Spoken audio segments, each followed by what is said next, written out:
bueno, llegamos a nuestro espacio económico. Ya esta es la última parte de este cudetá.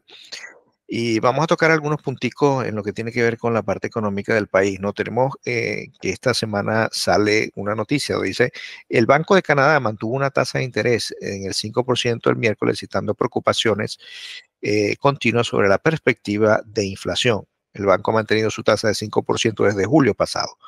Entonces, aquí habla, dice, todavía es demasiado pronto para considerar reducir la tasa de interés de referencia, dijo el gobernador del Banco Central de Canadá. Durante su comentario de la apertura, mirando hacia adelante, seguiremos esperando que la inflación esté cerca del 3% hasta mediados del año, antes de disminuir en la segunda mitad. Bueno, ahí para esta parte económica quisiera invitar a mi compañero y amigo de plataforma Digital Dominion, Pablo Suárez, quien tiene estudios en esto de lo que es la parte económica, para que nos acompañe. Bienvenido, Pablo, ¿estás por allí? Sí, hola Carlos, ¿cómo estás? Primero que todo, gracias una vez más por la invitación y por permitirme dirigirme a tu audiencia y tratar de codificar estas informaciones económicas canadienses para todos ellos. Así es, Pablo. Tenemos esta noticia sobre la inflación, ¿no? ¿Qué nos pudieras decir esto? O ¿cómo pudiéramos interpretar lo que se viene en esta predicción que tiene el gobernador del Banco Central de Canadá sobre la expectativa que tiene y sobre una cosa es la expectativa y otra cosa son las realidades? ¿Qué nos pudieras decir sobre eso? Sí, bueno, para darte un contexto, ¿qué es lo que está pasando en Canadá? En Canadá, y creo que tú lo has reflejado muy bien en las informaciones a lo largo de todos tus programas, hay una fuerte presión social porque la calidad de vida de los canadienses en general se ha ido deteriorando. Y la parte económica fundamentalmente ha sido afectada. La capacidad de compra de los canadienses se ha ido deteriorando rápidamente y esto ha sido como consecuencia de un aumento de la inflación que ataca directamente la capacidad de compra de los individuos. Y el Banco Central de Canadá tiene un papel fundamental porque es el director, el organismo rector de la política monetaria del país que de cierta manera determina los efectos inflacionarios. A través de la política monetaria tú puedes controlar o exacerbar la inflación. Es uno de los mecanismos que se tiene para controlar el fenómeno inflacionario. Y lo que dice el gobernador del Banco Central es que ellos tenían la expectativa de que ellos iban a poder cortar las tasas o bajar las tasas de interés de referencia, que es lo que maneja el Banco Central, lo cual haría que fuera más barato el acceso al crédito en Canadá y haría que, por lo tanto, baje los costos inflacionarios, porque los costos que tiene que tener una persona, lo que tiene que invertir una persona para amortizar mortgages o hipotecas, sería menor porque los intereses serían menores a raíz de que la tasa de referencia que marca el Banco Central canadiense también son más bajas. Pero no ha sido así.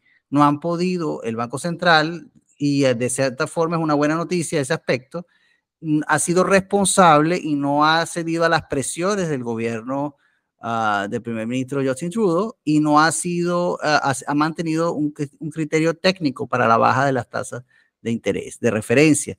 ¿Por qué? Porque no están dadas las condiciones, según su análisis, para poder bajar esas tasas de interés, porque bajar las tasas de interés podría exacerbar la demanda y si no se está controlada la inflación, lo que haría es que la inflación tenga un rebote o aumente incluso más de lo que ya ha estado hasta ahora. Entonces, el gobernador del Banco Central está diciéndole a todos, mire, no podemos subir todavía, vamos a esperar, vamos a tratar de que la inflación llegue a un punto, a un nivel en donde nos sintamos confortables con ese nivel y entonces nuestra baja de las tasas de interés de referencia no sea un riesgo para que vuelva la inflación. Ahora, él habla de la inflación subyacente, que es lo que se llama el core inflation, que es la inflación básica que no considera aquellos bienes de consumo que están afectados por altas volatilidades o efectos como sazonalidad o estacionales. Entonces, ¿qué pasa? Eso está excluyendo en el cálculo vegetales, alimentos frescos, está excluyendo elementos que han sido afectados por aumentos en la estructura de supply chain, por problemas externos. Eso él lo está extrayendo de allí, eso es lo que se llama la inflación subyacente, y él, aún extrayendo eso, está muy alta la inflación, entonces, para lo que ellos estaban esperando. Entonces, esto no es que esté errado, es que él haga el análisis de la inflación excluyendo estos elementos. Técnicamente lo hace así porque esos son al excluir esos elementos, él puede medir el impacto de la política monetaria en cuanto a la control de la inflación. Pero eso lo que te demuestra, Carlos, es que la inflación es mucho más allá de los valores que veamos en las noticias que provengan del Banco Central. La inflación es mucho más que eso. Sí. Y cualquier canadiense promedio que va a hacer sus groceries, que va a hacer sus compras o que va a pagar servicios o que va a hacer algún pago de mortgage, se da cuenta de que cuán alta está la inflación en el país y el Banco Central está tratando de hacer lo mejor que puede, sufriendo muchas presiones, como dije anteriormente, pero hasta ahora se ha mantenido con criterios técnicos. Sí, y fíjate algo, ¿no? También en lo que tiene que ver con esto de la parte económica, yo quería comentarte algo de Quebec, ¿no? Y la provincia de Quebec, quien ha salido una nota de prensa, vamos a compartirla por acá rápidamente, una nota de prensa que habla de un déficit de la provincia de Quebec, cerca de 11.000 millones de dólares de déficit. Y no hay un calendario preciso para equilibrar estas cuentas. ¿Por qué crees tú que se debe este déficit de Quebec? Y mira, esto es un déficit, esto no es poca cosa, 11.000 millones de dólares en déficit, dice el presupuesto de Quebec para 2024. El déficit se dispara hasta alcanzar los 11.000 millones de dólares y no hay un calendario preciso para equilibrarlo. Bueno, esta noticia, Carlos, yo creo que te lo dije off the record. Yo quería comentarla porque es una noticia que tiene varias aristas por las cuales se puede interpretar muchas cosas, ¿no? Una de ellas es, sí, 11.000 millones de dólares es una cifra elevadísima, no es proporcionalmente la más elevada en la historia de la provincia, pero en términos brutos sí es la más elevada en la historia. Pero el punto es que es un elevado endeudamiento. En la noticia se menciona de que las proyecciones que tiene la provincia es que va a haber un incremento en la recaudación fiscal de la provincia, pero que hay una estagnación de la economía como un todo. Es decir, ellos no tienen y por lo tanto no tienen un calendario definido cuándo se volverá al equilibrio o al equilibrio del presupuesto. ¿Por qué? Lo que se dice es, nosotros sabemos que vamos a buscar dinero como sea dentro de la economía, pero también estamos conscientes que la economía no está generando los recursos o la expansión económica no es lo que se había pensado. De hecho, no estamos haciendo Sí, ningún crecimiento. claro. Y el Estado sí va a recaudar dinero y el Estado se va a expandir.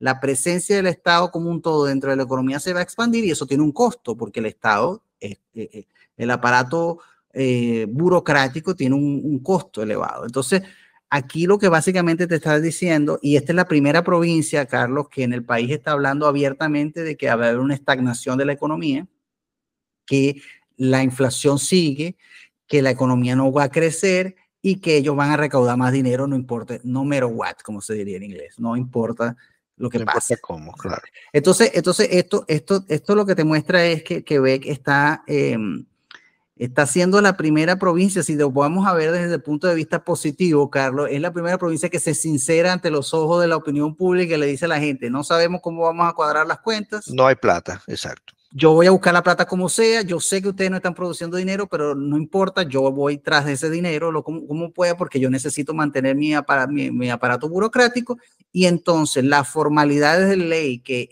exigen un cierto rigor en la gestión pública de los fondos de la nación, es la primera provincia que lo dice abiertamente.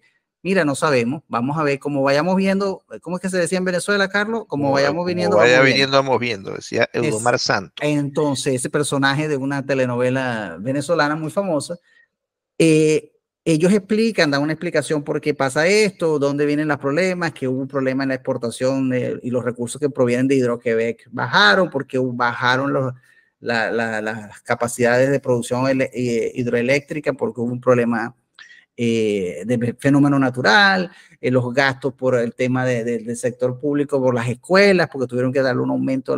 Ellos dan una explicación de por qué el gasto tiene que tratan de subir. justificarlo, pero y también hablan de la inmigración ilegal también, que gastaron ahí casi 100 millones, bueno, una cantidad, porque incluso Legó estaba pidiendo al gobierno federal que le resarciera unos cuantos millones de dólares que él había utilizado para esa inmigración ilegal que entró por Rosal Rose, por la vía esta terrestre, y bueno, Pero todo lo que...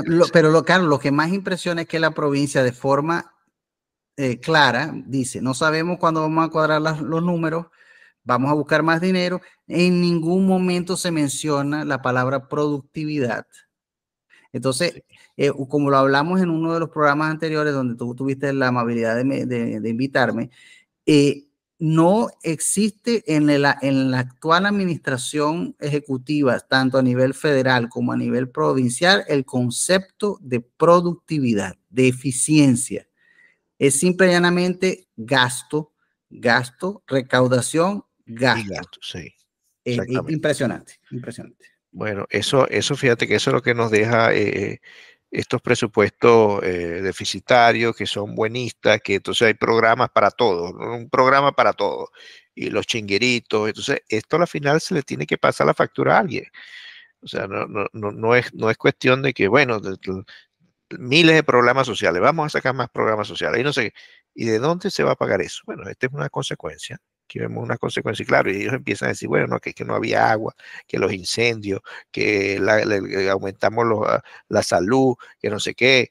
Entonces, incluso aquí en la última parte de la nota dice, se prevé que la deuda neta de Quebec aumentará de 221.100 millones de dólares a 237.800 millones de dólares, un aumento de 16.640 millones de dólares si se incluyen las inversiones de capital. Esto convertiría a la deuda en la segunda más alta entre las provincias como porcentaje del PIB después de Terranova y Labrador. Y eso es gravísimo, porque eso, vuelvo y repito, demuestra que el concepto de productividad y del crecimiento a largo plazo de la provincia va a estar comprometido, porque al estar tú endeudado en esos niveles, tú tienes que disminuir los gastos, las inversiones, disculpa, tienes que disminuir las inversiones. Aquí se disminuyen las inversiones, que son las que garantizan crecimiento, y se aumentan los gastos corrientes. ¿Por qué? Se está creando en Canadá un fenómeno que ya lo vivió un país de América Latina, casualmente, Carlos. Un país de América Latina fue el pionero en todo esto de que ¿cómo se llama? Un derecho. Sí, ¿quién paga ese derecho? Es decir, Ajá, creado un todos tenemos derecho, derecho. Creas un derecho, todos tenemos derecho a un derecho y pero también alguien lo paga, el claro. Estado tiene que garantizar ese derecho. Y ese caso es el de Argentina, Carlos. Argentina fue pionero en esto.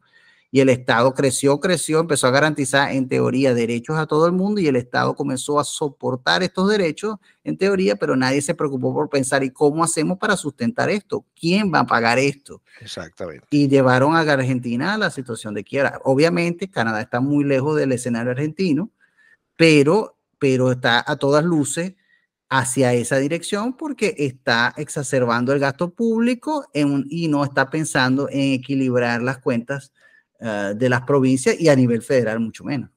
Exactamente. Bueno, Pablo, si tienes algo más que agregar. Sí, solo primero agradecerte una vez más la invitación y decirle a toda tu audiencia que el compromiso sigue en función de tratar de descodificar las informaciones económicas y el compromiso sigue a pesar de que hay muchas restricciones, poco a poco se han ido incorporando muchas restricciones y muchas cosas que no se pueden decir de forma abierta o más claras posible, porque tenemos que cuidar cierta Así es, bueno, para eso. posibilidad de expresiones, Exacto. expresarnos aquí a raíz de lo que se está instalando en el país. Así es. Bueno, Pablo, entonces te doy las gracias por este análisis. Y bueno, ya esto ha sido ya todo y yo me voy despidiendo de todos ustedes. Muchísimas gracias. Sigan Cudeta, sigan Digital Dominion en todas nuestras redes sociales. También está mi canal también donde tengo algunos extractos de algunos Cudeta que he hecho. @Carlos J. Socorro en YouTube lo pueden encontrar. y sigan también las redes de Digital Dominio. Bueno, muchísimas gracias, espero que pasen una feliz noche y bueno, será hasta la próxima oportunidad.